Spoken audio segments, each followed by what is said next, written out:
Doctor B Dikshitha government medical college నిజామాబాద్లో 2018 batch student. మనకి ఇప్పుడు ఆల్ ఇండియా నీట్ పీజీ ఎగ్జామ్లో ఆల్ ఇండియా ర్యాంక్లో 558 ర్యాంక్ వచ్చింది. State rank 27, Telangana state rank 27th వచ్చింది. త్రూఅవుట్ తను చదువుకునేటప్పుడు ఇక్కడ throughout she is a distinction holder and attendance కూడా 100% అటెండెన్స్, ఎప్పుడు కూడా క్లాసెస్ మిస్ కాలేదు. And she is encouraging and inspiration to other students also, and we are all very happy. We are felicitating her on this occasion. ఇటీవల నిర్వహించిన post graduate వైద్య entrance ఎగ్జామ్లో మన government medical college Nizamabad వైద్య విద్యార్థి దీక్షితకు ఆల్ ఇండియా 58 ర్యాంక్ మాకు చాలా సంతోషదాయకం మరియు గర్వకారణంగా ఉంది. ఎందుకంటే గవర్నమెంట్ మెడికల్ కాలేజ్ విద్యార్థులు ఇక్కడ ఉన్న క్లినికల్ మెటీరియల్ రెగ్యులర్గా పోస్టింగ్ అటెండ్ చేసి క్లాసులు అటెండ్ చేయడం వల్ల వాళ్ళకు ఇది ఎంత అడ్వాంటేజ్ ఉంటుంది పీజీ ఎంట్రన్స్ ఎగ్జామ్లో అనేది దీక్షితను చూస్తే మనకు అర్థమవుతుంది. ఎందుకంటే తను రెగ్యులర్గా హాస్పిటల్ పోస్టింగ్స్ అన్నిట్లో రెగ్యులర్గా ఉండేది. అదేవిధంగా మెడికల్ కాలేజీలో తన అన్ని ఎగ్జామ్స్లో కూడా మంచి టాపర్గా పర్ఫార్మెన్స్ చేసింది. ఈ రెగ్యులర్గా అటెండెన్స్ క్లినికల్ పోస్టింగ్ వెళ్ళడం మరి అదేవిధంగా తను అన్ని ఎగ్జామ్స్లో రెగ్యులర్గా మంచి పర్ఫార్మెన్స్ ఇవ్వడము తనకు పీజీ ఎంట్రన్స్లో ఫెచ్చింగ్ అయింది. అదేవిధంగా తన దీక్షితను స్ఫూర్తిదాయకంగా తీసుకొని మన మెడికల్ కాలేజీ ఇతర విద్యార్థులు కూడా నెక్స్ట్ రాబోయే ఎంట్రన్స్ ఎగ్జామ్లో మంచి ర్యాంకులు సాధించి మంచి ఉన్నత శిఖరాలు చేరుకోవాలని ఆశిస్తూ దీక్షితకు వారి కుటుంబ సభ్యులకు అందరికీ congratulations. All the best Dikshita. Nizamabad medical కాలేజీకి చెందిన నిజామాబాద్ మెడికల్ కాలేజీకి చెందిన డాక్టర్ బి దీక్షిత మొత్తము మొన్న జరిగిన నీట్ పీజీ ఎగ్జామ్లో దేశ స్థాయిలోనే 588వ ర్యాంకు 558వ ర్యాంక్ వచ్చింది. అదేవిధంగా మన రాష్ట్ర స్థాయి తెలంగాణ స్థాయిలో 27వ ర్యాంక్ రావడం అనేది నిజంగా మన గవర్నమెంట్ మెడికల్ కాలేజీకి చాలా గర్వకారణం. సో అది దృష్టిలో పెట్టుకుని ఈరోజు మా ప్రిన్సిపల్ సార్, అదేవిధంగా వైస్ ప్రిన్సిపల్స్ అందరము, అదేవిధంగా మా ఆఫీస్ సూపరింటెండెంట్ గారు అందరి ఆధ్వర్యంలో తనకు ఈరోజు సన్మానం చేయడం జరుగుతుందండి. అదేవిధంగా ప్రతి ఒక్కరూ మా గవర్నమెంట్ మెడికల్ కాలేజీలో ఉన్న విద్యార్థులు అందరూ కూడా తనను చూసి స్ఫూర్తి పొంది ఇంకా ముందర ఇలాంటి ర్యాంకులు మంచి ర్యాంకులు సాధించాలనే ఉద్దేశంతో ఈ కార్యక్రమం అనేది నిర్వహిస్తున్నాం. అదేవిధంగా ఈరోజు మెడికల్ కాలేజీలో మా ఫైనల్ ఇయర్ విద్యార్థులతో కూడా తను ముచ్చరించబోతున్నారు. అంటే ఇక్కడ ఉన్నప్పుడు తను ఎలా చదివింది, అదేవిధంగా తర్వాత నీట్ పీజీ కూడా ఎలా ప్రిపేర్ అయింది ప్యారలల్గా, సో దానివల్ల ఎలా ఇక్కడ ర్యాంక్ అనేది సాధించగలిగింది అనేది మా విద్యార్థులందరికీ తెలియజేస్తే వాళ్ళకు కూడా మరింత స్ఫూర్తి పొంది వాళ్ళు కూడా చక్కగా ర్యాంకులు సంపాదిస్తారనే ఉద్దేశంతో ఈ కార్యక్రమం నిర్వహిస్తున్నాం. ఒక గవర్నమెంట్ మెడికల్ కాలేజీ నుంచి ఒక మామూలు ఒక స్థాయి నుండి ఈ స్థాయి వరకు ఎదిగి ఇప్పుడు రాష్ట్రంలో ఎక్కడంటే అక్కడ ఒక మంచి సీటు సంపాదించే విధంగా ఇంత ఉన్నత స్థానానికి ఎదగడం మాత్రం నిజంగా మా అందరికీ గర్వకారణం. మా నిజామాబాద్ గవర్నమెంట్ మెడికల్ కాలేజీకి మరింత గర్వకారణం అని తెలియజేస్తున్నాం. I secured NEET PG All India rank 558. I did MBBS in Government Medical College Nizamabad. All my teachers are very helpful to me. They have more belief in me. So I'm thankful to all of them. And in government hospital, there are more clinical facilities, so we can learn more here. It helped me a lot through my preparation phase. So, and thank you, sir, for recognizing me and honoring me. Thank you so much, sir.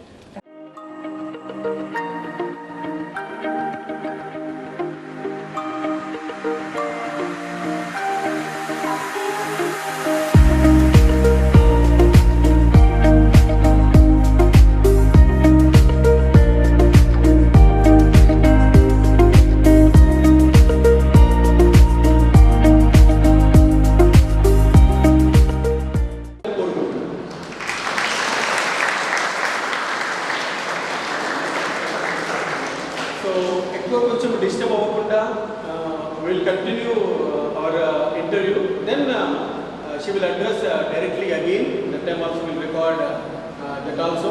So after that, few of you please come here. What you learned from her and what you want to do in the future. Okay? All are 21 batch or any other members added? So Nizaamabad Medical College ki chendina Dr. Deekshita ఇక్కడ 2018 batch under graduate student ఈరోజు మొన్న జరిగినటువంటి neat పీజీలో జాతీయ స్థాయిలో 558 rank రావడం జరిగింది. మన రాష్ట్ర స్థాయిలో తెలంగాణ స్థాయిలో 21వ ర్యాంక్ రావడం జరిగింది. ఇది నిజంగా మన గవర్నమెంట్ మెడికల్ కాలేజ్ నిజామాబాద్కి చాలా గర్వకారణం. డాక్టర్ దీక్షితకి అదేవిధంగా వారి తల్లిదండ్రులకు మనందరి తరఫున హృదయపూర్వక శుభాకాంక్షలు తెలియజేస్తున్నాను.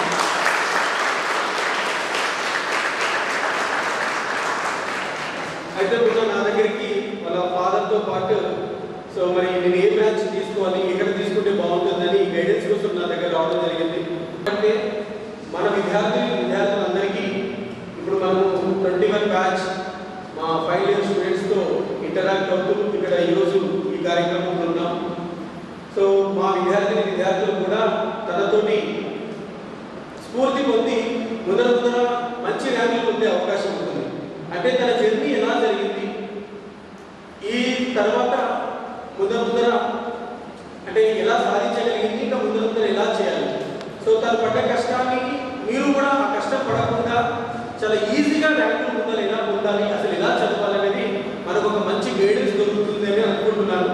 సో మనం ఎంతో మంది ఇంటర్వ్యూలు వింటుంటాం, ఐఏఎస్ అధికారులని కావచ్చు, ఐపీఎస్ వాళ్ళని, అదేవిధంగా ఐఐటి వాళ్ళని వింటాం. కానీ మన డాక్టర్లను కూడా ఇంటర్వ్యూ చేయాలనే ఉద్దేశంతో ఈ కార్యక్రమం అనేది నిర్వహిస్తున్నాను.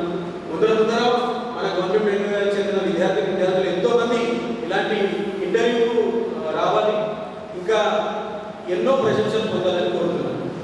సో ముందుగా మనము డాక్టర్ దీక్షిత దగ్గరికి వెళ్దాం. చెప్పుకోగలరు దీక్షిత, ముందుగా నీకు కంగ్రాచులేషన్స్. ముందు బ్రీఫ్గా అంటే నీకు ర్యాంక్ ఎలా సాధించగలిగావు, అసలు నీ గురించి నువ్వు చెప్పంటే ఫస్ట్ నీ గురించి నువ్వు చెప్పమంటే ఏం చెప్తావు. సో మొదటి తర్వాత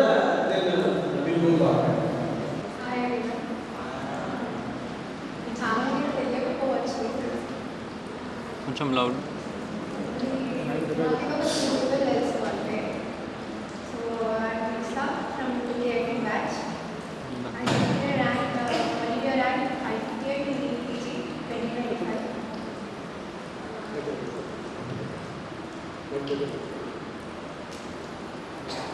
అసలు నేను ఆ ర్యాంక్ వస్తుందని ఎక్స్పెక్ట్ చేయలేదు. దానికి ఎలా ఎఫర్ట్స్ పెట్టాలో పెట్టేశాను. And turn my efforts to the best. And daily 14 hours చదివేదాన్ని. సో ఇలా హైదరాబాద్ పద్మనాభ నగర్లో 6 months కోచింగ్ తీసుకున్నాను. అండ్ తర్వాత మొత్తం హోమ్ ప్రిపరేషన్. చాలా worst phase of our life. Preparation phase చాలా వర్స్ట్గా ఉంటుంది. ఈ కాలేజ్లో వచ్చాక అంటే ఫస్ట్ ఇయర్లో పెట్టాక సో ఓవరాల్గా మీ ఫస్ట్ ఇయర్ జర్నీ ఎలా జరిగింది, అంటే మీ ఫస్ట్ ఇయర్లో మీ అచీవ్మెంట్స్ ఏంటి? ఫస్ట్ ఇయర్ అందరు వేసేది కడవరకు దిగ్గేవారు, అదే చేశాను నేను కూడా. సో అంటే నాకు సెక్షన్ అయితే చాలా ఇంట్రెస్ట్. డైలీ ఇంటికి దాకా చదువుకొని సో మా ఫ్రెండ్స్ అందరికీ ఎక్స్ప్లెయిన్ చేసేదాన్ని. ఫస్ట్ ఇయర్లో బాగా చదివేదాన్ని. I got distinction in all 3 subjects.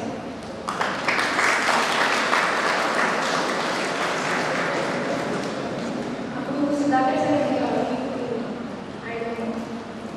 Sir అంటే చాలా భయం ఉండేది. అసలు సార్ వస్తున్నారంటే ఇంకా అందరం ఎక్కడెక్కడ సెటప్ అయిపోయేవాళ్ళం. అండ్ సార్ ఒకవేళ క్వశ్చన్ చేస్తే ఆన్సర్ చెప్పాలి కదా, సో అలా డైలీ చదువుతాను. అనటమీ మీకు చాలా ఇంట్రెస్ట్ ఉండేది. కేవీలో బయట ఓకే ఓకే. సో మూడింటిలో డిస్టింక్షన్ వచ్చిందంటే సో చాలా చక్కగా చదవాలి, ఎలాంటి డీవియేషన్స్ అనేది లేకుండా. So overall second year, third year, fourth year so ఎందుకంటే అక్కడ మార్నింగ్ మెడికల్స్కి వెళ్ళాలి, ఈవినింగ్ క్లాసెస్ అటెండ్ అవ్వాలి. సో ఈ 3 సంవత్సరాలలో మీ జర్నీ ఎలా సాగిందంటే ఏం చూసుకోవాలి? సెకండ్ ఇయర్ అప్పుడే హాస్పిటల్కి వెళ్తాం. బాగుంటుంది, ఫ్రెండ్ వేసుకొని సెట్ వేసుకొని కూడా అంతే అనిపించుంటుంది. క్లీన్గా పోస్టింగ్స్ బాగుండేవి. అండ్ ఒకవేళ సార్ వాళ్ళు బిజీగా ఉన్నా పేషెంట్ దగ్గరికి వెళ్ళి కేసు తీసుకొని నెక్స్ట్ డే అలా వెళ్ళి అడిగేవాళ్ళం. సో ఎక్స్ప్లెయిన్ చేసి కేసు తీసుకోండి అని. అండ్ తర్వాత ఎర్లీ సెకండ్ ఇయర్లోనే కోవిడ్ పాండమిక్ వచ్చింది. అలా కొంచెం ఇంట్రెస్ట్ తగ్గిందనమాట. So I really got 71% in second year. So COVID అంతా లేకుంటే ఇంకా క్లినికల్స్కి వెళ్ళి టెస్ట్ పెట్టి బాగా వచ్చిండేదేమో అనుకుంటున్నాను. అయితే ఇప్పుడు నీట్ పీజీ ప్రిపేర్ అయిపోతుంది. ఈ క్లినికల్ దాని కోచింగ్స్కి వెళ్ళడం కానీ ఇక్కడ థియరీ క్లాసెస్ వెళ్ళడం కానీ ఇంకా ఏం చేస్తాం అంటే పీజీ ప్రిపరేషన్ ఎంబీబీఎస్ అయిపోయింది తర్వాత ఇంటర్న్షిప్ అయిపోయిన తర్వాత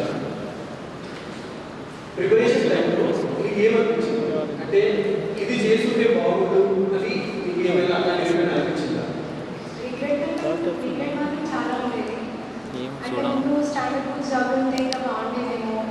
సో నేను చదివిన దాంట్లో కొన్ని క్వశ్చన్స్ చేస్తుంటే వస్తే చాలా బాగా అనిపించేది. కొన్ని మిస్ అయ్యాము ఇంకా స్టాండర్డ్ బుక్స్ చదివాక.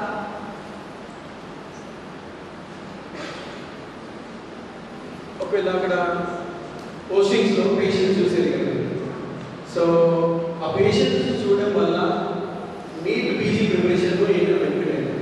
అక్కడ సిచ్యువేషన్ గుర్తొచ్చేది. ఈ సిమ్టమ్స్తో ప్రజెంట్ అయిన పేషెంట్ అలా గుర్తొచ్చేది. బీచ్లో ఒక కేసు చూసాము, కరెక్టెడ్ టాప్ ఉంది, పెట్రోలియం ఫ్యాన్. అట్లా కొంచెం అది ఆల్రెడీ చదువుకుంటే పీజీకి యూజ్ అయ్యేది కదా. నువ్వు మళ్ళీ స్టార్టింగ్ నుంచి చదవాల్సిన అవసరం లేదు. So directly you can get treatment basics కాకుండా ఫస్ట్ ఇక్కడే ఇనిషియల్గా బేసిక్స్ పర్ఫెక్ట్గా ఉంటే. ఇంకా ఏదైనా కోర్స్ అలాంటి జాయిన్ అవ్వడం మీ మధ్యలో ఏంటంటే చాలా మందిలో ఆన్లైన్ కోర్స్ జాయిన్ అవ్వడం అనేది ఇంకా రొటీన్గా ఉంది. సో అలా మీరు ఆన్లైన్ కోర్స్ జాయిన్ అయినా దానివల్ల బెనిఫిట్ ఏంటి? థియరీ క్లాస్లో బెనిఫిట్ ఏంటి? క్లినికల్ కోర్సెస్లో బెనిఫిట్ ఏంటి? అంటే ఓవరాల్గా ఆడియన్స్ కోసం, ఎందుకంటే ఫైనల్ ఇయర్ బ్యాచ్, సో వాళ్ళకి ఇప్పుడు ఏంటంటే టార్గెట్ ఓన్లీ మీరు ఫైనల్ ఇయర్ ఎగ్జామ్ ఎలా పాస్ అవ్వాలి, థియరీ ప్రాక్టికల్. సో ఇప్పటి నుంచి వాళ్ళు ఆ దృష్టిలో కూడా చదవచ్చారు. పీజీ నీట్ దృష్టిలో పెట్టుకొని అలా చదవచ్చారు అంటే ఏం చెప్తారు? కోచింగ్ యాప్ చాలా లైట్ చూసాను. మరీ అంత పర్ఫెక్ట్గా కాదు, అంత తక్కువ ఉండేది కాదు టాపిక్స్. జస్ట్ బేసిక్ ఐడియా మాత్రం ఉండేది. ఓన్లీ సమ్ సబ్జెక్ట్ చూసాను, ప్యాకో, pharma, ENT option and some part of విజివై అండ్ ఇంకా పీడియాట్రిక్స్ అలా కొన్ని కవర్ చేశాను. ఇంటర్న్షిప్లో షార్ట్ సబ్జెక్ట్స్ కవర్ చేస్తే బెటర్ చేద్దామనుకున్నాను, కానీ నేను చేయలేకపోయాను.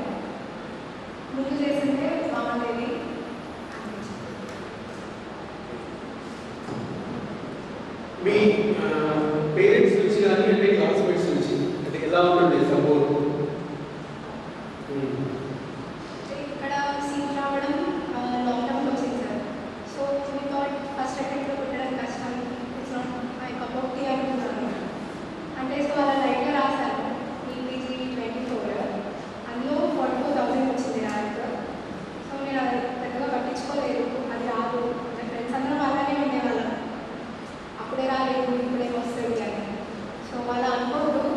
అలా అనుకోకుండా మా క్లాస్లో 4 మెంబర్స్ అయినా నవంబర్ టార్గెట్ పెట్టుకున్నాను. వాళ్ళు తెలిసే ఉంటారు మీకు, రిషిక, చతుర్వేద్ అండ్ గిరి, అజయ్, వాళ్ళందరూ ఐఎస్ఎఫ్లో తీసుకున్నారు.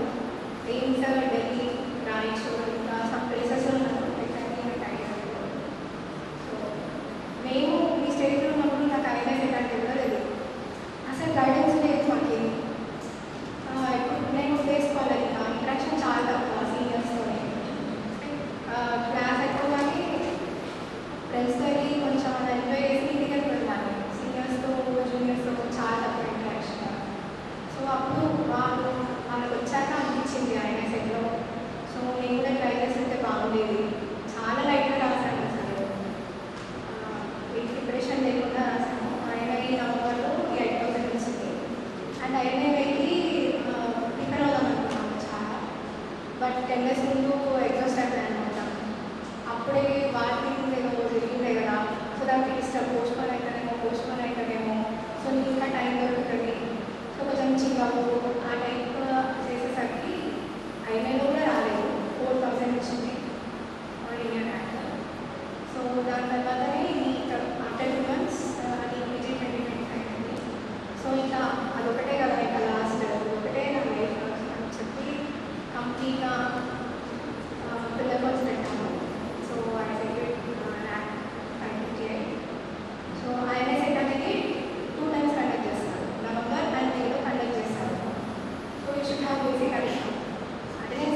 ఐడి సెట్ ఫుల్ ఫామ్ చెప్తాను.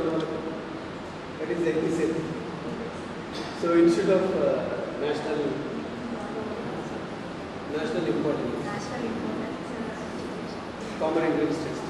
సో ఐడి సెట్ మనకి సపరేట్ ఎగ్జామ్ 2 సార్లు నిర్వహించబడుతుంది సంవత్సరం. సో దానికి కొంచెం డిఫరెంట్గా ప్రిపేర్ అవ్వాలి. మన నీట్ పీజీ వీటిలో ఫర్ ఎగ్జాంపుల్ మన తెలంగాణలో నీట్స్ గాంధీ, ఉస్మానియా, నిజామాబాద్, మహబూబ్ నగర్, సో ఇట్లాంటి హైదరాబాద్ పీజీ ఇన్స్టిట్యూషన్స్ ఏమి ఉన్నాయో వాటన్నిటికీ మనము నీట్ పీజీలో వస్తుంది. సో మీరు నీట్ పీజీ ప్రిపేర్ అవ్వాలా, ఐడీసెట్ ప్రిపేర్ అవ్వాలా అనేది ముందుగానే కొంచెం నిర్ణయించుకోవాలి. సో దానికి మీకు క్లారిటీగా ఏం చెప్తుందంటే ఐడీసెట్కి ముందే కొంచెం మనకు ఒక ఐడియా ఉంటే మన ప్రిపరేషన్ ఎవరైనా ఉండొచ్చండి. ఎయిమ్స్ ఢిల్లీలో కూడా సీట్లు సాధించాల్సిన విషయం కాదు. కానీ ఏం చదవాలి ఫస్ట్ ఎవరైనా ఐఏఎస్ వాళ్ళని కానీ ఇంటర్వ్యూ విన్నా లేదంటే ఇతర వాళ్ళని వింటే ఒకటే చెప్తారు, ఫస్ట్ నో యువర్ సిలబస్. మన సిలబస్ కనుక మనం కరెక్ట్గా తెలుసుకొని లాస్ట్ 5 ఇయర్స్లో వాళ్ళు క్వశ్చన్స్ ఎలా అడుగుతున్నారు అనేది ఒకసారి మీరు ప్యాటర్న్ చూస్తే దాన్ని బట్టి దాన్ని ఎలా చదవాలి అనేది మనకు అర్థం వస్తుంది. సో అలా చదివితే కనుక ఖచ్చితంగా మనం కూడా ఎయిమ్స్లో ఉండొచ్చు. ఇప్పుడు ఆర్డినరీగా ఉన్న స్టూడెంట్ కూడా రెగ్యులర్గా ఖచ్చితంగా బెనిఫిట్ ఎవ్రీడే కాస్త ఏదో చిన్నగా ఫ్రెండ్స్తో మాట్లాడి ఎంటర్టైన్మెంట్ అని చెప్తుంది. సో అలా కాస్త ఎంటర్టైన్మెంట్ తప్ప మిగతా టైంలో మ్యాక్సిమం చదవడానికి కేటాయించడం వల్ల సో అక్కడ పీజీకి చాలా యూజ్ అయింది. మనకు ఆ ఐడియా అనేది లేకుంటే, ఎందుకంటే నిజామాబాద్ మెడికల్ కాలేజ్ వచ్చినారంటేనే మీరు మన స్టేట్లోనే టాప్ 4 మెడికల్ కాలేజ్, మీరు ఎంబీబీఎస్ సీట్ తీసుకున్నప్పుడు ఇంత టాప్ 4 కాలేజ్లో ఉన్న వాళ్ళు నీట్ పీజీలో కూడా 100కి 100% స్టూడెంట్స్ అందరూ కూడా కంపల్సరీ పీజీ సీట్లు సాధించాలి అనేది ఫ్యాకల్టీ మనం. సో అందుకని ప్రత్యేకంగా ఈరోజు తనని తీసుకొచ్చాము. ముందర ఇంకా ఎవరైతే ర్యాంకులు సాధించారో మన భాగవాళ్ళు ఎవరైతే ఉన్నారో ఇంకా ముందర సాధించే వాళ్ళు ఎవరైనా సరే ఫ్యూచర్లో మీరు కూడా ర్యాంక్ సాధించి ఇలా ప్రాపర్గా మళ్ళీ మన కాలేజ్లో ఇంటర్వ్యూకి అటెండ్ అవ్వాలని కోరుకుంటున్నాను. అయితే చివరిగా నాకు ఇంకొక క్వశ్చన్. ఇప్పుడు నేను ఎప్పుడు మన విద్యార్థులు చెప్తా ఉన్నాను, విద్యార్థులు ఫస్ట్ ఇయర్లో కూడా గైడెన్స్ నాకు స్టాండర్డ్ బేసిక్ చదవాలి, అదేవిధంగా బయోకెమిస్ట్రీ కానీ అనాటమీ మీద మాత్రం చదవాల్సి రాబిన్స్ ఫర్ పెథాలజీ, అలానే ఫార్మకాలజీ అనే స్టాండర్డ్ టెక్స్ట్ బుక్ మీకు నచ్చింది, అదేవిధంగా మైక్రోబయాలజీ కూడా మేమైతే కూడా అనుకుంటున్నారని చెప్పారు. సో అలా ఫారెన్సిక్లో కానీ ఎస్పీఎం కానీ ఎస్పెషల్లీ జనరల్ మెడిసిన్లో ఎవరైతే హారిసన్ చదువుతారో సెకండ్ ఇయర్లో స్టార్ట్ చేయాలి. హారిసన్ యాక్చువల్లీ స్టార్ట్ చేయాల్సింది మీరు సెకండ్ ఇయర్లో ఉన్నప్పుడు, నాటిలో final year. So at least final ఇయర్లో ఉన్న హారిసన్ స్టార్ట్ చేస్తే ఇంకా ఇతరులతో మేము మాట్లాడిన తర్వాత నాకు అర్థమైంది ఏంటంటే మీరు నీట్ పీజీకి ప్రిపేర్ అవ్వాలి అంటే ఏదో ఒక రోజు స్టాండర్డ్ టెక్స్ట్ బుక్స్ హారిసన్ నుంచి చదవాల్సిందే, రాబిన్స్ మెథాలజీ చదవాల్సిందే, గైడెడ్ ఫిజియాలజీ చదవాల్సిందే. ఏమంటారు? What's your opinion on this? Standard text books చదివితే చాలా యూస్ఫుల్ అవుతాయి ప్రిపరేషన్ ఫేజ్లో. ఇప్పుడు అనిపిస్తుండొచ్చు సార్ అన్ని స్టాండర్డ్ బుక్స్ చదువుతున్నారు, మాకు ఎలా అవుతుంది, ఏమైనా చదవడం రైట్ అనిపిస్తుండొచ్చు. కానీ ప్రిపరేషన్ ఫేజ్లో పక్కా అనిపిస్తుంది సార్, సరే అరే అప్పుడు చదివితే బాగుండేది, ఇప్పుడు చదవలేకపోయాము అని చెప్పి. సో ఇప్పుడే స్టార్ట్ చేస్తే చాలా బాగుంటుంది. పాత అయితే రాబిన్స్ చదవాలి, ఏదైతే చదవలేదు బట్ పక్కా చదవాలి. ప్రిపరేషన్ ఫేజ్లో చాలా స్ట్రగుల్ అవుతాం కదంటే, ఇప్పుడు హారిసన్ చదివితే ఎవరైనా జనరల్ మెడిసిన్ ఇంట్రెస్టెడ్ అయితే మళ్ళీ ఎలాగో పీజీలో హారిసన్ చదవాల్సిందే. ఇప్పుడు నేను కొత్త ఓపెన్ చేయాలి కదా, నేను జనరల్ మెడిసిన్ తీసుకుంటే అదంతా క్రికెట్ బ్యాటింగ్గా ఉండవచ్చు హారిసన్ తీస్తే. సో అలవాటు చేసుకుంటే బెటర్. సో నాకు చెప్పేది ఏంటంటే మీరు ఏ ఆన్లైన్ ప్లాట్ఫామ్కి వెళ్ళినా కూడా, ఏ ఆన్లైన్ ప్లాట్ఫామ్కి వెళ్ళినా లేదా ఎక్కడ చదివినా ఏ క్వశ్చన్కి వెళ్ళినా మనం రిఫరెన్స్ ఇచ్చేది స్టాండర్డ్ టెక్స్ట్ గురించి. ఎగ్జామినర్స్ ఎవరైతే మీ నీట్ పీజీ క్వశ్చన్ పేపర్ తయారు చేస్తారో ఎగ్జాంపుల్ జనరల్ మెడిసిన్ నుంచి నేను క్వశ్చన్ పేపర్ తయారు చేయాలంటే హారిసన్లో ఏ పేజ్ నుంచి తయారు చేశాను, హారిసన్లో ఎక్కడి నుంచి క్వశ్చన్స్ ఇచ్చామనేదే అందులో తెలియజేయాల్సి ఉంటుంది. ఆర్థోపెడిక్స్ అయినా స్టాండర్డ్ టెక్స్ట్ బుక్ వాడాలి, ఫిజియాలజీ అయినా, పెథాలజీ అయినా, ఫార్మకాలజీ అయినా, పీడియాట్రిక్స్ అయినా ఏదైనా సరే ఒక స్టాండర్డ్ టెక్స్ట్ బుక్ నుంచే క్వశ్చన్ పేపర్ తయారీ, ఆప్షన్స్ కూడా అందులోంచే ఉండాలి. అప్పుడే ఆ క్వశ్చన్ అనేది కన్సిడర్ చేయబడుతుంది. నేను ఎక్కడి నుంచో బుక్ నుంచి తీసుకొచ్చి నీట్ పీజీ క్వశ్చన్ తయారు చేస్తున్నాను. ఎవరైనా మేము క్వశ్చన్స్ తయారు చేయాలి అంటే ప్రతి సబ్జెక్ట్ వాళ్ళు స్టాండర్డ్ టెక్స్ట్ బుక్ నుంచే ప్రిపేర్ అవ్వాలి. ప్రాబ్లం ఏమవుతుందంటే మనం స్టాండర్డ్ టెక్స్ట్ బుక్స్ వదిలేసి మామూలు టెక్స్ట్ బుక్స్ పాస్ అవడానికి చదవడం వల్ల నీట్ పీజీలో ఆన్లైన్ ప్లాట్ఫామ్ మీద వీడియోస్ వినడం అలా టైం వేస్ట్ అనేది మీకు డబుల్లో వేస్ట్ అవుతుంది, కాన్ఫిడెన్స్ అనేది తగ్గిపోతుంది, ఎక్కువ సమయం వేస్ట్ అవుతుంది. ఫర్ ఎగ్జాంపుల్ ఈ అమ్మాయి 1 ఇయర్లో పెట్టేసింది, కొంతమందికి 2 ఏళ్ళు పట్టచ్చు, 3 ఏళ్ళు పట్టచ్చు, ఎక్కువ టైం పడుతుంది. కాబట్టి దయచేసి ఇక్కడ నిజామాబాద్ మెడికల్ కాలేజ్ అనే కాదు, రాష్ట్రమంతా ఉన్న మెడికల్ కాలేజీలలో నేను అంతా సీనియర్స్కి విన్నవించుకునేది ఏంటంటే, ఎందుకంటే ఇప్పుడు ఈరోజు మనం వీడియో మూలంగా మాట్లాడుతున్నాం కాబట్టి ఈ వీడియో ఇక్కడితో ఉండదు, ఇక్కడికో వెళ్ళిపోతుంది. అన్ని కాలేజీలో విద్యార్థులందరూ వినపడి మీరు స్టాండర్డ్ టెక్స్ట్ బుక్ చదవండి, జూనియర్స్ కూడా అలానే ఎంకరేజ్ చేయండి అనేది అన్నిటికంటే ముఖ్యమైన సందేశం ఈరోజు ఇంటర్వ్యూ సంబంధించింది. ఏదో ఒక రోజు మీరు స్టాండర్డ్ బుక్స్ చదివితేనే మంచి ర్యాంక్ సాధించగలుగుతారు అనేది ఇక్కడ ముఖ్యమైన సారాంశం. దయచేసి అందరూ మీరు అర్థం చేసుకుంటారని కోరుతున్నాను. మామూలు టెక్స్ట్ బుక్ చదివితే ఆల్మోస్ట్ అర్థం పడుతుంది, మీకు కాన్సెప్ట్స్ అర్థం కావడానికి. స్టాండర్డ్ టెక్స్ట్ బుక్ చదివితే మొదటిసారి ఇబ్బంది అనిపిస్తుంది, రెండోసారి మూడోసారి చదివితే మీకు దాన్ని బైహార్ట్ చేయాల్సిన పని ఉండదు, పర్మనెంట్ మెమరీలోకి వెళ్ళిపోతున్నాం. ఇప్పుడు పాత డాక్టర్లలో ఇప్పటికీ క్వాలిటీ డాక్టర్లు ఎందుకున్నారని అంటే అప్పుడు అంతా ఓన్లీ స్టాండర్డ్ టెక్స్ట్ బుక్స్ చదవడం తప్ప మాకు ఇలాంటి గైడ్లు అట్లాంటివి అప్పుడు అసలు అవకాశాలు లేవు. సో దయచేసి మీరు అందరూ స్టాండర్డ్ టెక్స్ట్ బుక్ చదువుతారని కోరుకుంటున్నాను. సో చివరిగా మన విద్యార్థులు ఇక్కడంటే మన ముందర 2021 బ్యాచ్ గవర్నమెంట్ మెడికల్ కాలేజ్ విద్యార్థులు ఉన్నారు. సో ఇప్పుడు ఈ ప్రోగ్రామ్ని రాష్ట్రంలో ఉన్న అందరు విద్యార్థులకు వెళ్తుంది. సో వాళ్ళందరికీ మీ తరఫున ఎలాంటి మెసేజ్ ఇవ్వాలి?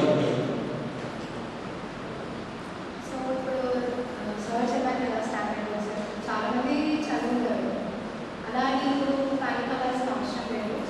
ఇప్పుడు ఫస్ట్ ఇప్పుడైతే హారిసన్ కొంచెం అలా ట్రై చేస్తే okay,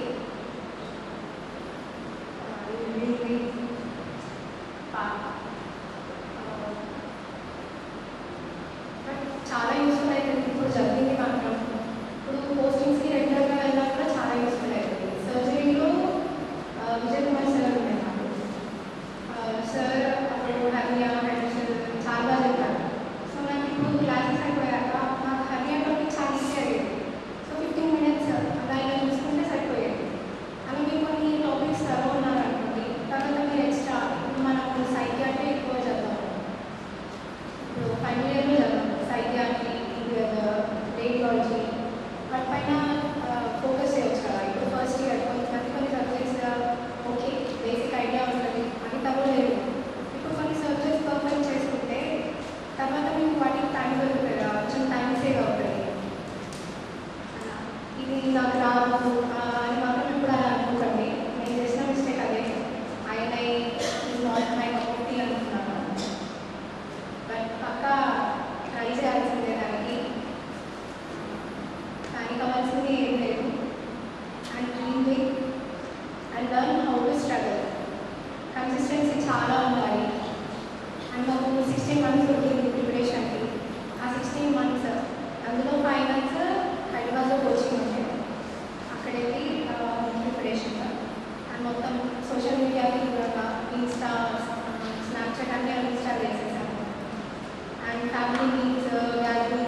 Okay, once again, congratulations to Dr. Deekshita.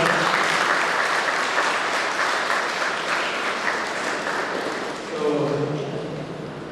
ఒకసారి సిఆర్ బిల్లా పేరు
డైలీ 50-200 క్వశ్చన్స్ సాల్వ్ చేయాలి.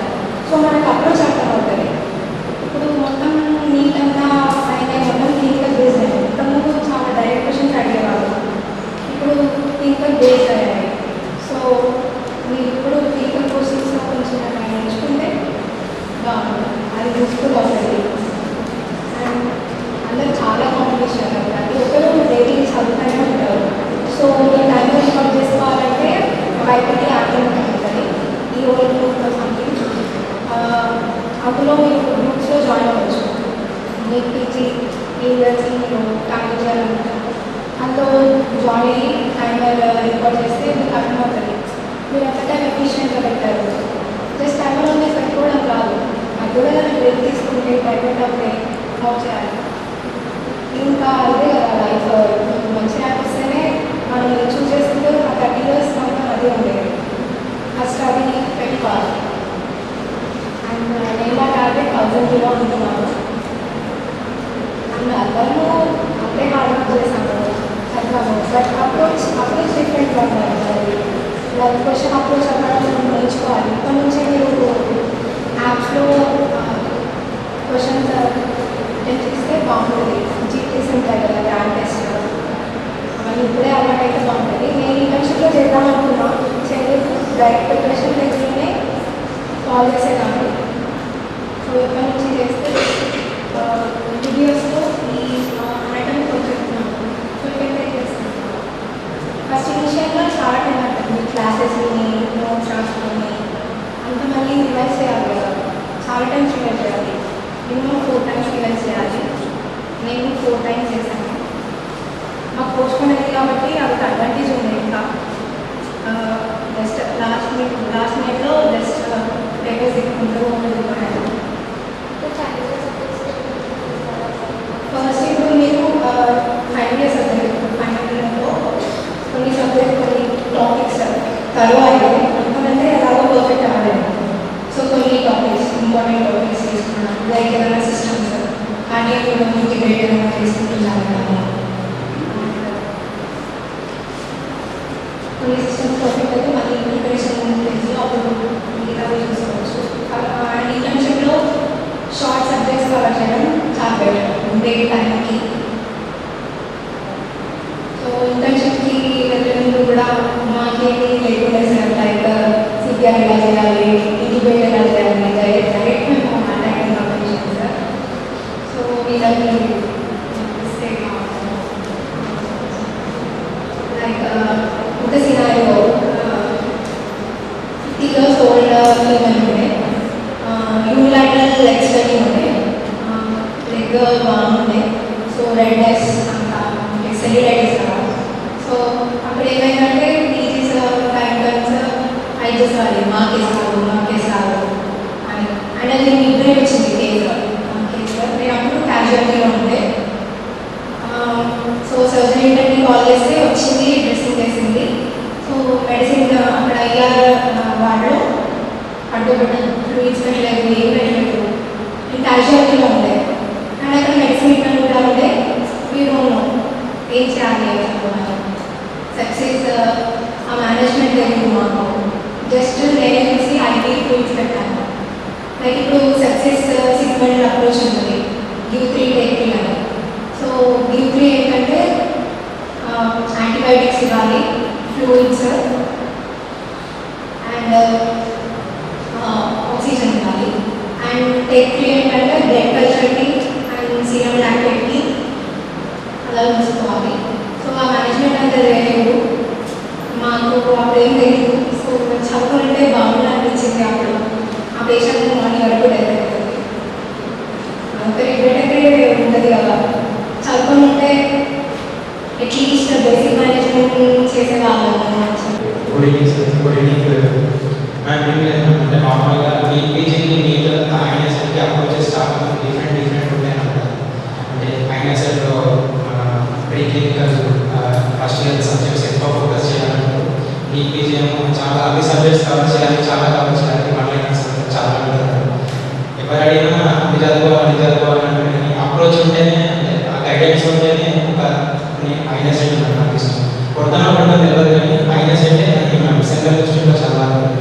బట్ దాని అప్రోచ్ ఎట్లా లేదు, మొత్తం అన్ని చదవాలి, ఫౌండేషన్ స్ట్రాంగ్ ఉండాలా, లేకపోతే కంప్లీట్లీ 3 years క్వశ్చన్స్ పైన డిపెండ్ అయ్యి ఉండాలా, ఆ అప్రోచ్ తెలియదు.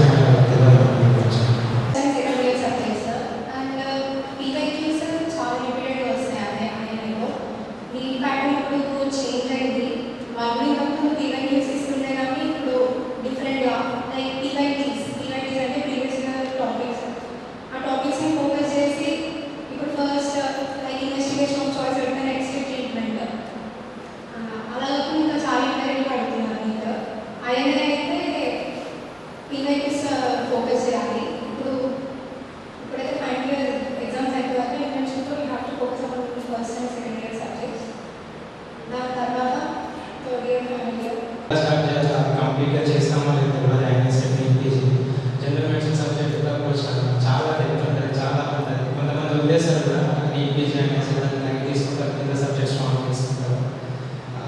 హెవీ సబ్జెక్ట్ 20 questions 21 questions వస్తే దీంట్లో 20 questions వస్తే తక్కువ పెట్టినా దీన్ని వదిలేస్తారు. దానివల్ల మెడిసిన్ నేర్చుకోవడానికి చాలా ఇంట్రెస్టింగ్ ఉంటుంది, బట్ క్వశ్చన్స్ అటెంప్ట్ చేయడం చాలా టఫ్. సో బెటర్ కొంచెం బేసిక్ ఐడియా ఉంచుకొని మరీ ఎక్కువ టైం స్పెండ్ చేయకుండా మెడిసిన్కే. సో సర్జరీ ఓబీజీవై ఎక్కువ డైరెక్ట్గా అడుగుతారు క్వశ్చన్స్. సో వాటిపైన ఎక్కువ ఫోకస్ చేస్తే you can score more. Medicine చదవడానికి అక్క 10 days పడుతుంది. అంటే కోచింగ్ వాళ్ళు ఇచ్చిన నోట్స్ ఉంది. సో అక్కడ వరకు పర్ఫెక్ట్ ఉంటే చాలు, ఇంకా డెప్త్గా వెళ్ళకుండా. ఎందుకంటే అది ఎక్కడ డెప్త్ అయినా మనకి అర్థం కాదు. సో ఇప్పుడు కూడా ఫస్ట్ హారిజన్ చూస్తేనే ఒక ముందర ఇప్పుడు భారతదేశాన్ని చూస్తే పాకిస్తాన్కి వెన్నులో వంగిలో వచ్చేది అక్కడ ఉంటుంది. సో కానీ భయపడాల్సిన పని లేదు. నాకైతే పీజీ చేసిన తర్వాత ఎంపీ జనరల్ మెడిసిన్ చేసిన తర్వాత మోస్ట్ ఈజియెస్ట్ సబ్జెక్ట్ అంటే జనరల్ మెడిసిన్ అనిపించింది. కానీ బ్యాక్గ్రౌండ్ మనకి ఫిజియాలజీ పెథాలజీ ఉంటేనే, ఫిజియాలజీ పెథాలజీ మనకి బ్యాక్గ్రౌండ్లో బేసిక్ ఉంటే సో జనరల్ మెడిసిన్ అనేది చాలా ఈజీ. తన మాటల్లో మాట్లాడింది నేను ఇంతలో లేటెస్ట్ ఏమంటే 20 years బ్యాక్ ఎంబీబీఎస్లో పీజీ చేశాను కాబట్టి డిఫరెంట్ ఉంటుంది. బట్ ప్యాటర్న్ చేంజ్ అవుతుంది. ఇప్పుడు కూడా ఒకటి ప్యాటర్న్, చదివే ప్యాటర్న్. మనకు అర్థం కావాల్సింది ఏంటంటే ఇక్కడ ఆల్మోస్ట్ 2006-07 వరకు కూడా direct 1 line question 1 word answers ఉంటుంది నీట్ పీజీలో. 1 line క్వశ్చన్ 1 word ఆన్సర్స్.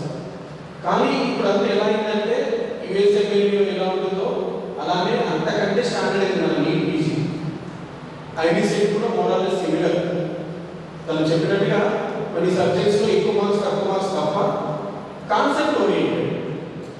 మీరు ఒక పేషెంట్ని కనుక చూస్తే డీటెయిల్గా ఆ పేషెంట్ దగ్గర టైం స్పెండ్ చేసి ఏ లక్షణాలు ఉన్నాయి, డాక్టర్స్ అక్కడ మన మన టీం అంతా ఆ పర్టికులర్ యూనిట్ టీం ఏ ఇన్వెస్టిగేషన్ చేస్తున్నారు, ఏ ట్రీట్మెంట్ చేస్తున్నారు, యాంటీబయాటిక్ సెన్సిటివిటీ పంపిస్తే ఎలాంటి ఇన్ఫెక్షన్ వచ్చింది, ఏ యాంటీబయాటిక్ సెన్సిటివ్ ఉంది, ఏది రెసిస్టెంట్ ఉంది. సో ఇలా సెప్సిస్ బండిల్ గురించి చెప్పింది, సెప్సిస్ బండిల్ ప్రోటోకాల్స్ ఏంటి, అదేవిధంగా క్రిటికల్ కేర్ పేషెంట్ అన్కాన్షియస్ లో వచ్చాడు, ఏ టైప్ ఆఫ్ డయాగ్నోసిస్ అవకాశం ఉంటుంది, ఇట్లాంటివన్నీ కూడా మనం పేషెంట్ చూస్తే ఆ every NEET question is patient ఆ ప్రాబ్లమ్ సాల్వ్ చేస్తే పేషెంట్ ఇష్యూని సాల్వ్ చేసినట్టు అలా అనుకుంటున్నాను. సో ఈరోజు ఫోకస్ ఏంటంటే అందుకని మీరు పిడాట్రిక్స్ వెళ్ళినా, మెడిసిన్ వెళ్ళినా, ఓబీజీ అయినా, జనరల్ సర్జరీ అయినా, ఏవైనా సరే పేషెంట్ దృష్టిలో పెట్టుకుంటే దాని ప్రకారం మనం ఆన్సర్ చేయొచ్చు. ఇంకా సినారియోస్ ఎట్లా ఇస్తున్నారంటే ఇప్పుడు జనరల్ మెడిసిన్లో ఒక క్వశ్చన్ సినారియో ఇస్తారు, clinical care scenario. Answers pathology నుంచి కానీ, మైక్రోబయాలజీ నుంచి కానీ, ఫిజియాలజీ నుంచి ఉంటాయి. అవునా కదా? క్వశ్చన్ జనరల్ మెడిసిన్ డిసీజ్ అర్థం అవ్వాలి, దాని పెథాలజీ ఏంటనేది పెథాలజికల్ హిస్టలాజికల్ పిక్చర్ ఉంటుంది. అప్పుడు నీకు టాపిక్స్ అవగాహన ఉంటుంది, జనరల్ మెడిసిన్ అవగాహన ఉంటుంది. సో ఇక్కడ మళ్ళీ ఏదో ఒక్కటి నెగ్లెక్ట్ చేసినా మన ర్యాంక్ వెళ్ళే అవకాశం ఉంటుంది. సో చాలా మంది ఏం చేస్తారంటే మెడికల్ అండ్ అలైడ్ సబ్జెక్ట్స్ వీటిని కొంచెం దూరం ఉంటాము, స్కోరింగ్ సబ్జెక్ట్స్. అందరూ స్కోరింగ్ సబ్జెక్ట్స్ చదివితే అందరూ లాగానే మన అన్నట్టు థౌజండ్స్ లో ర్యాంక్ ఉంటుంది. అందరినీ చదివే వాటితో పాటు ఎక్స్ట్రాగా మెడికల్ అలైడ్ సబ్జెక్ట్స్ చదివితేనే నువ్వు ఇలా 20 లోపు ర్యాంకులో 27 ర్యాంకులో వచ్చే అవకాశం ఉంటుంది. అవునా కదా? సో ఏ సబ్జెక్ట్ నెగ్లెక్ట్ చేయడానికి ఇక్కడ లేదు. అది ఇక్కడ అందరూ మనం గుర్తుపెట్టుకోవాల్సింది. సరేనా? Anybody from audience? అంటే జీడీ స్టార్ట్స్ అప్పుడు అండ్ ఇంకా ఫైనల్ ఎగ్జామ్లో సబ్జెక్ట్ వైజ్ ఉంది కదా, సో అంత ఐడియా లేదు. అన్ని సబ్జెక్ట్స్ మాత్రం అన్నీ ఫోకస్ చేశాను. లైక్ స్టార్టింగ్ కొన్ని ఫోకస్ చేయగలుగుతాం కదా, దాని తర్వాత అవి చదవడానికి చాలా కష్టపడుతున్నాయి అన్నమాట. సో కవర్ చేయడానికి అన్నీ చదువుకోవచ్చు. అండ్ సో ఈ క్లాస్ ఇక్కడే ఫస్ట్ బెంచ్లో కూర్చున్నారు, సార్ చెప్పారు, కార్డియాలజీ చెప్పారు అండ్ మైక్రోలజీ వచ్చింది, అది ఇంకా గుర్తుంది. అండ్ ఇలా కోర్స్ అమలు అండ్ న్యూరాలజీ కేసు సర్వ్ తీసుకున్నాము. సో నాకు ఫైనల్ ప్రాక్టికల్లో అది వచ్చింది, చాలా బాగా జరిగింది ప్రాక్టికల్గా. దే అప్రిషియేటెడ్ మీ అంటే ఎక్స్టర్నల్స్ దే అప్రిషియేటెడ్ మీ అనమాట. ఇప్పుడు అనిపిస్తుంది వచ్చే సార్ పైన పర్ఫార్మెన్స్ వచ్చింది, ఇంకా స్ట్రిక్ట్గా తెలుస్తున్నారని ఇప్పుడు అనిపిస్తుంది. అంటే కానీ దాని తర్వాత ఓకే అలా చేసినందుకే నేను ఇలా నేర్చుకున్నాను, ఇది నాకు యూస్ అయింది, ఇప్పుడు ఈ క్వశ్చన్ ఆన్సర్ చేయడానికి చాలా యూస్ఫుల్గా ఉంది, అలాగే అనిపిస్తుంది. ఎనీబడి? మనం టైం అంతా మేనేజ్ చేసేవారు, లైక్ జీజీసీ ఇంత టైం నేను మనలో తక్కువ చేసిన వాటిని మళ్ళీ ఎలా రివ్యూ చేశారు, లైక్ ఈ సబ్జెక్ట్లో ఈ మిస్టేక్స్ జరిగేవి మేము టెస్ట్ తర్వాత చూస్తారు కదా. సో దాన్ని నేను ఎలా కరెక్ట్ చేసుకున్నాను, ఈ టాపిక్లో తప్పులు ఉన్నాయి. సో ఈ టెస్ట్ తర్వాత ఈ క్వశ్చన్స్ చూసాను,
వచ్చిందని నేను అనుకుంటున్నాను. ఎందుకంటే నేను ఇప్పటివరకు అక్కడే కూర్చొని వచ్చాను కాబట్టి. మనం టీవీలో న్యూస్ పేపర్స్లో చాలా ఇంటర్వ్యూస్ చూస్తాం, కానీ మన మధ్యలో ఉండి మనతో ఇయర్స్ బాండ్ ఉండి మన మధ్య నుంచి ఒకరు మన ముందుకెళ్ళి మన కోసం మ్యామ్ ఇక్కడ ఇంత ఎఫర్ట్ పెట్టి ఇంత కాన్ఫిడెంట్గా ఇంత ఓపిక అందరికీ ఆన్సర్స్ ఇచ్చారు. అందుకు ma'am thank you so much.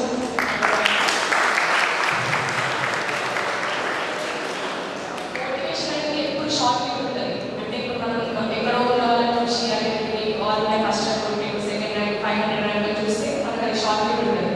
కానీ మనలో నుంచి ర్యాంక్ పడిన వాళ్ళని చూస్తే మనకి వాళ్ళని అందుకోవాలన్న కసి అనేది పెరుగుతుంది.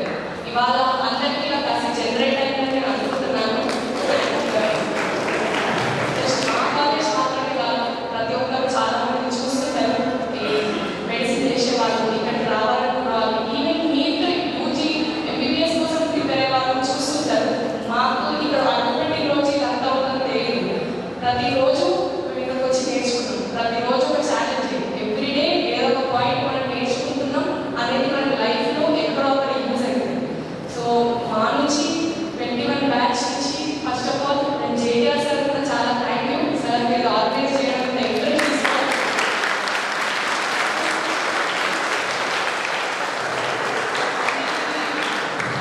ఎందుకంటే మనకి ఒకరు వచ్చి ఇంత పుష్ ఇవ్వడం, మనం ఇంత ఇంట్రెస్ట్ చూపించడం, మనం మన కోసం కాదు వాళ్ళ కోసం కూడా రెస్పాన్సిబుల్ అవ్వాలి. అంటే మన కోసం ఇంతమంది కష్టపడుతున్నారు, వాళ్ళ కోసం మనం ఏదైనా చేయాలన్న ఆశ అందరిలో మనం రావాలి. ఇట్లనే ఈ ఇంటర్వ్యూ ద్వారా చూసిన ప్రతి ఒక్కరికి చెప్పిన వాళ్ళ పట్ల మనకు బాధ్యత ఉండాలి. మనం కూడా వాళ్ళలాగా వాళ్ళకంటే మంచిగా చేయాలని అనుకోవాలి. సో అందరికీ థ్యాంక్ యూ సో మచ్. ఇంత పేషెంట్గా ఉన్నందుకు ప్లీజ్ అందరూ మంచిగా ప్రిపేర్ అండి. All the best. All the best.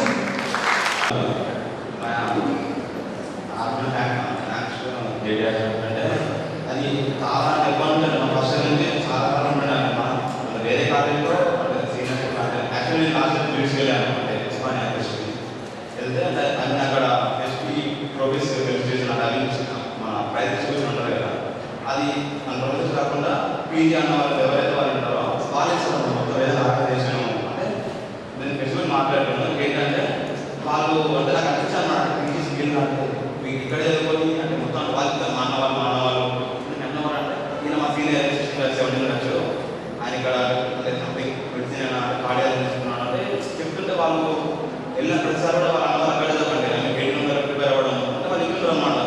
అయిపోతే రిసర్చ్ వచ్చేస్తుంది అంటే వీళ్ళు వేరే మన కాలేజ్ వేరే మనకు అట్లా ఆర్తి అంటే మనకు ఒకరు ఉన్నారు వాళ్ళంటూ ఉన్నారంటే మాకు ఉంటున్నాం మన గురించి కూడా అది వస్తాయి మన సీట్లు వస్తాయి మన కాలేజ్ ఏం లేదా అంటే వీళ్ళని చూసిన తర్వాత అర్థమవుతుందంటే లేదు మనకు అంటే మీరు కూడా మళ్ళీ ఎక్కడ పోతున్నారు మనం కూడా వస్తుంది అంటే మనం కొంచెం ఫోకస్ చేస్తే సరిపోతుంది. అంటే మనం ఏం తక్కువ కాదు, అది ఉస్మానియా పర్లేదు, అది గాంధీ పర్లేదు, మనం వాళ్ళకంటే కొడతాం ఏంటి మనకు చూడడానికి అంటే మన చెల్లెలు అంటే ఇప్పుడు నాకు మ్యామ్ ఫస్ట్ ఈ మీటింగ్ పెట్టడానికి మన క్లాస్ తెలిసిన అనమాట.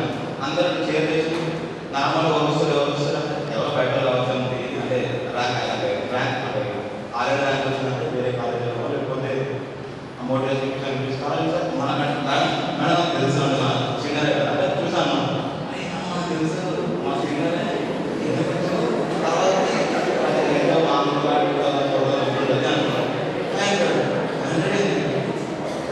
తర్వాత అంటే జోక్ సీరియస్ చెప్తున్నా. అంటే చాలా బిగ్గెస్ట్ మోటివేషన్ చాలా అంటే ఎప్పుడు ఏదో రోజు నాకైతే కారణం మేము డెఫినెట్లీ మాట్లాడుతున్నాము. మా సార్ అంటే డెఫినెట్ మనం చాలా చేస్తాం. మా పేరెంట్స్ మనం కోపడేది కూడా ఏమవుతుందంటే మనం వెళ్ళడానికి అంతేకాని మనం ఏదో వెళ్ళాము మీరు ఏదైతే మాట్లాడుతున్నాం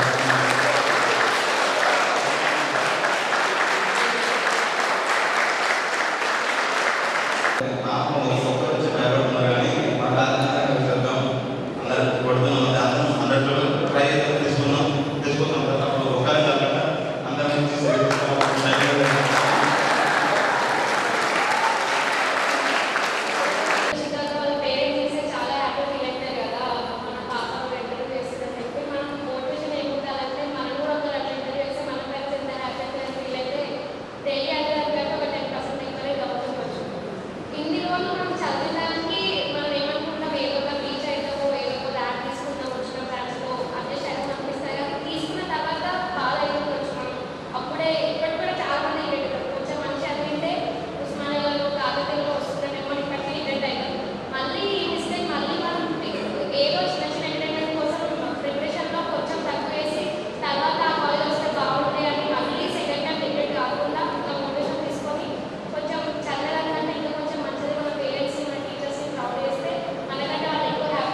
జాతీయ స్థాయిలో నీట్ పీజీలో 558 ర్యాంక్ రావడం, అదేవిధంగా మన రాష్ట్ర స్థాయిలో తెలంగాణ స్థాయిలో 27వ ర్యాంక్ రావడం, మన గవర్నమెంట్ మెడికల్ కాలేజ్ నిజామాబాద్లో చదివి ఇదే క్లాస్ రూమ్లో ఇదే బెంచ్లో కూడా కూర్చొని ఇంత చక్కగా ర్యాంకు తీసుకొచ్చేలా తనకు ప్రోత్సహించిన వారి తల్లిదండ్రులకు కూడా శుభాకాంక్షలు తెలియజేస్తూ, అదేవిధంగా మొత్తము తను 2018లో స్టార్టింగ్ నుంచి తను పూర్తి చేసేంత వరకు కూడా సహకరించిన ఇక్కడ అందరూ ఫ్యాకల్టీ కూడా శుభాకాంక్షలు తెలియజేస్తూ, ఈరోజు ఎందుకంటే ఎంతోమంది ఇంటర్వ్యూలు వింటూ ఉంటాం, కానీ మా డాక్టర్లో కూడా మీరు ఎంత కష్టపడి చదువుతారు, ఎన్ని గంటలు చదువుతారు, ఎంత ఇబ్బంది పడితే ఈరోజు ఒక డాక్టర్ ఒక ఎండీలో కానీ ఎంఎస్లో కానీ జాయిన్ అవ్వాలంటే, అదేవిధంగా ముందర సూపర్ స్పెషాలిటీలో జాయిన్ అవ్వాలంటే ఎన్ని గంటలు కష్టపడితే ఈ స్థాయికి వస్తున్నారు.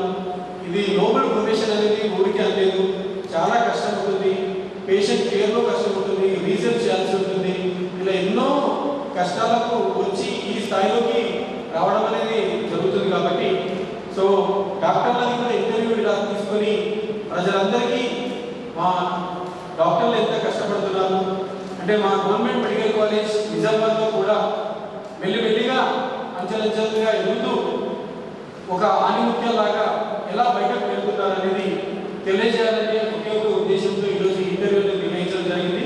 ఇంటర్వ్యూకి వచ్చిన డాక్టర్ దీక్షిత్ మరొకసారి శుభాకాంక్షలు. అదేవిధంగా బ్యాచ్ ఈరోజు పార్టిసిపేట్ చేసినందుకు, సో అదేవిధంగా ఈరోజు డాక్టర్ దీక్షిత్ని సన్మానించిన మా ప్రిన్సిపల్ కృష్ణకుమార్ సార్ గారికి, అదేవిధంగా నాతోటి vice principal doctor Raman sir, అదేవిధంగా మరో vice principal doctor Kishore sir, అదేవిధంగా మా ఆఫీస్ సూపరింటెండెంట్ నాగరాజు గారికి, మా సిబ్బంది అందరికీ, ఫ్యాకల్టీ అందరికీ కూడా పేరుగా ధన్యవాదాలు తెలియజేస్తున్నాను. అదేవిధంగా మీడియా మిత్రులకు కూడా నా యొక్క ధన్యవాదాలు. Thank you.